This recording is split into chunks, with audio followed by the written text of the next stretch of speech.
जनता दरबारावरनं चांगलंच राजकारण पेटलं आहे।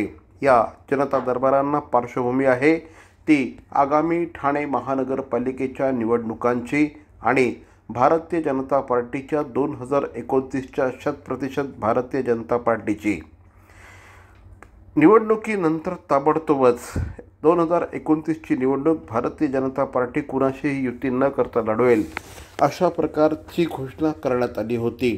त्यापाठोपाठ आता ज्या ज्या ठिकाणी शक्य आहे त्या ठिकाणी भारतीय जनता पार्टी ही स्वतःच्या ताकदीवर महानगरपालिकांच्या निवडणुकांना सामोरं जाण्याची शक्यता आहे आणि याचीच तयारी आता भारतीय जनता पार्टीकडून सुरू आहे असं म्हटल्यास वावगं ठरणार नाही। ठाणे शहरामध्ये एकनाथ शिंदे यांचं निर्विवाद वर्चस्व आहे आणि त्यांना जर आव्हान देत असेल तर गणेश नाईक यांच्यासारखा ताकदवान नेता हा ठाणे शहरामध्ये आला पाहिजे हे भारतीय जनता पार्टीने बरोबर ओळखलं आहे।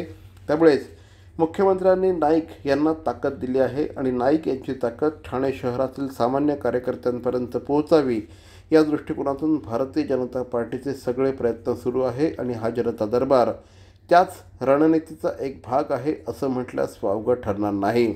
आगामी ठाणे महानगरपालिकेच्या निवडणुकांची घोषणा आता कधीही होण्याची शक्यता आहे। उद्या म्हणजे 25 तारखेला या संदर्भातला निकाल अपेक्षित आहे।